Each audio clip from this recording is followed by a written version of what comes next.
Hey guys, what's up? Welcome back to the show once again. So today we're going to go over a very common issue with the 6R80 transmissions. Now this transmission was used pretty much since 07 in the Expeditions and Navigators with the 6R75, and then later on with the F-150 starting in 09. Became the 6R80, a little bit stronger transmission. All the way to 2020, they used this transmission in certain capacities. So the biggest issue with this transmission, besides the molar lead frame, is torque converter shudder, and it usually comes from people not maintaining their transmission. So today we're going to show you a perfect example of it, how you may experience it.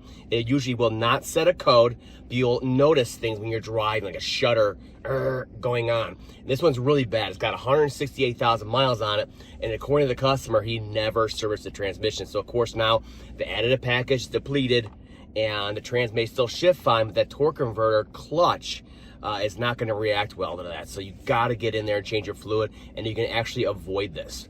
So let's go for a drive. I'll let you see how it is when it's really bad. I'll let you see how it looks in the scan tool. We'll go back to the shop, show you how nasty the fluid is, and we'll show you the actual fix. We'll do a post road test together. Let's get to it. All right, so on the scan tool, what I generally look at here is trans fluid temp. Generally, this starts happening, you know, when the transmission gets hotter, 175, 195 plus is when you're really going to experience this, okay? Then, of course, I'm looking at the torque converter amperage on there, which is basically the solenoid, the amperage, amount of amperage they're putting out on it, how much they're allowing to flow to that torque converter clutch in there. And that basically, you don't need to know anything about the values, but you just need to know when it goes from off 50 milliamps, you see there, to 400 or so, you know it's on, okay? And once it's on, and we should be locked, then we're going to sit here and look at torque converter slip. The actual slip. Now it should be 5, 10, 15, 20, barely anything, ideally around 0. What you're going to see with this flat line here is ripples, or jumps, depending on how it's actually slipping in there. And that's how you're going to know and confirm that it is actually the torque converter clutch on there. So let's go for a drive. All right, so we're out on a country road here, away from all the traffic. We can do it safely. So what we're doing is we're just going to drive from a stop. Okay, and the torque converter clutch will actually turn on very early on these later models like this because they have so much power. So they'll come on around 25 miles an hour. So when the customer said, yeah, I'm getting this problem around 30 or so, so when it starts, yeah, I knew exactly what it was before I even test drove it. So we're looking over here on the scan tool, okay? And you can be in any gear. So you can see the torque converter clutch is on, as you can see there. You see it's getting power to it. Down here, watching it slip. Now we're gonna get those blips like you just saw there when you're changing gears, okay? What we're looking for is a steady gearing and steady on state, okay? Nice and warm. And we're just gonna push the pedal a little bit. We're gonna push it just a little bit.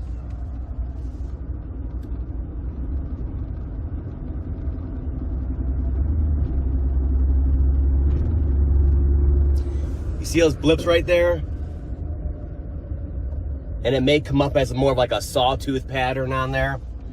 That's the torque converter actually slipping. Now that's engaged, and we're pressing the accelerator down a little bit. We're trying to creep up, go a little bit faster.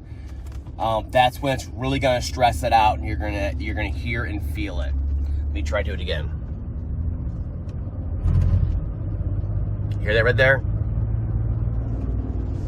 You see how it's like that sawtooth pattern? Here it is right here. See it right there? It's like a sawtooth pattern. That's from the ripples, from it vibrating and slipping like that. That shudder. So again, this is an extreme example. You hear it's like, it sounds like we're going over rumble strips. That's the best way to describe it. It feels like you're going over rumble strips, you know? And it'll just come out of nowhere. Otherwise the trans will just shift perfectly fine.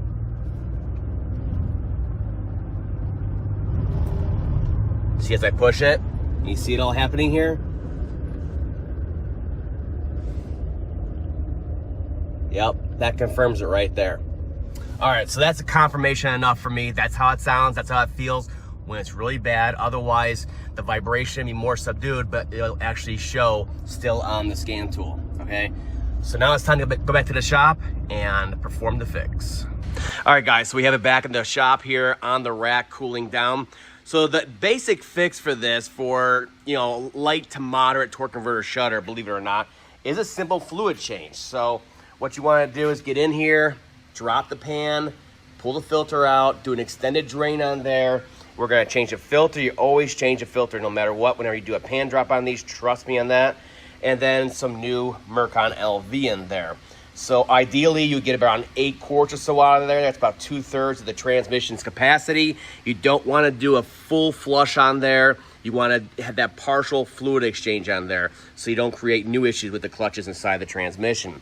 And then because this one is shuddering, what we're going to use is the friction modifier from Ford. They also sell this from LubeGuard, Shudder Fix, whereas at Dealer Techs, we usually use the additive from Ford, the XL3.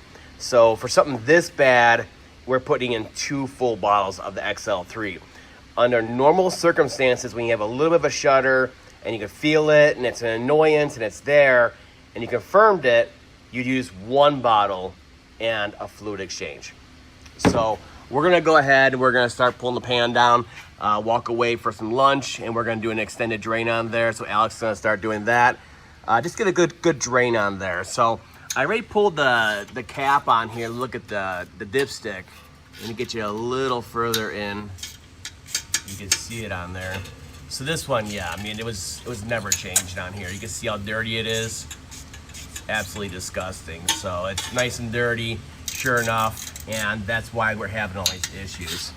So we're gonna go ahead and start the drain, and we'll go back together in here in a second, and we'll show you the process of adding the additive and all that stuff and how it looks inside the pan. All right, let's see how bad this really is. It's gonna start waterfalling here pretty soon. It's not the worst I've seen, but it's definitely been a long time. Woo. Kind of see it coming through there. So like I said, this is the first step in this process. So if you can get away with the fluid change and the friction modifier and the filter and make it all nice and clean again, renew the additive package, that is the way to go. You don't always just jump to a torque converter. Now I will tell you, this one's a little iffy. It's, you know, it's pretty far gone when it causes the whole drivetrain to shudder like that so violently. But either way, if we pull the trans, let's say down the road for a torque converter, you slide it back, put a torque converter and seal in there. Either way, you would want to change this fluid anyways and renew it, because you don't want to ruin a new torque converter. So either way, this fluid part has to be done. Yeah, that just looks nasty. See how it's coming down there? It's extra dirty. It's not burnt. That's the other thing you gotta look for. I mean, that would affect everything in the transmission, but it's definitely not burnt. There's not a bunch of metal. All that right there is normal. What you see right there is normal. Little light coating on there. So, yeah, we're gonna go ahead and let this do an extended drain like that, and we're gonna clean the pan, and we'll come back to it. All right, so after an extended drain, went ahead and put the pan back up with new filter in it, cleaned it all out, cleaned the magnet, and now we're ready to add the friction modifier. So we're using the Ford friction modifier additive, and I personally like to just get up in there and pour it right into there directly, and then once you start pumping fluid in there, it'll kind of mix, and then it'll go throughout the transmission. So this is basically how it looks. You just get it up in there, and there's room up in there to get it in there, and just pour it in there directly.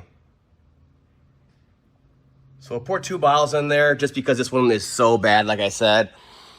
Here's the other stuff right here. We use sometimes. This is the LubeGuard version right here. Instant Shudder Fix. I'll link to both of these down below so you guys have them, but they both work just about as good, just as good. I honestly think the XL3 is a little bit stronger. And then, of course, we're doubling it up on this one because it's so bad. We're just trying to kind of save the torque converter at this point, and then do a proper fluid and filter change on there. So he's going to dump those in, and then we have the whole fluid cart I built.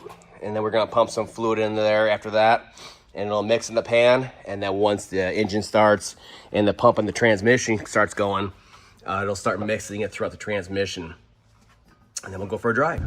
All right, here we are on a road test through the cornfields.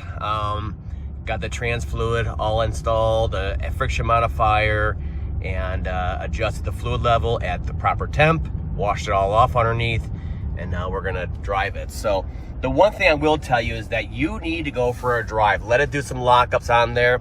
You can see it coming on and going off as you're driving, and let that additive work its way into the torque converter and the clutch friction material inside of there. It's not gonna work instantly. It must work its way into there, and then you can really go out and test it. So you may need to go 5-10 miles or something like that just to get it to do it. So you can see we're starting to come on over there. You know, it's hard to see. We're gonna turn the corner up here. We're gonna try it. We're gonna really push it like we did before. And like I said, at first it may still do it. You need to really work it into there, especially when they're this bad like this. Okay, so get the speed a little bit here. Hold that. Just kind of show it on there. Okay, I'll push it right now.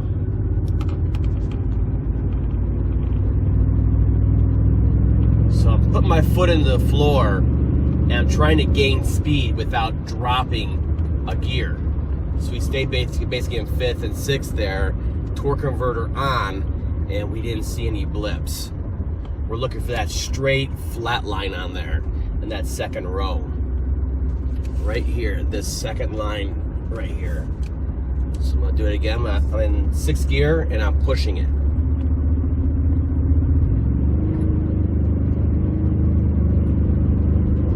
And nothing. So the blips you see in the jump you see here, that's from it downshifting and kicking it off on there. So you can only monitor the torque converter clutch performance on there to slip when it's actually commanded, you're in your gear, and you're cruising.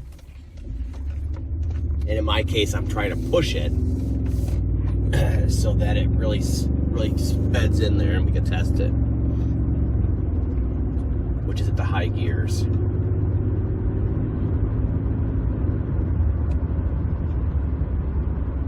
So we're definitely on now.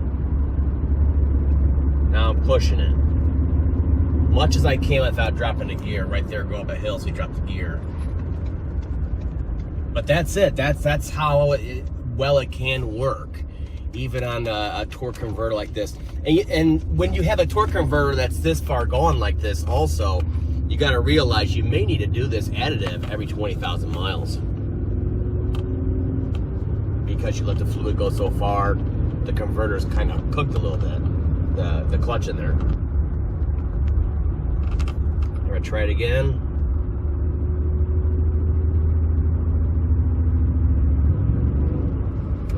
Nothing. So that is right there a good fix.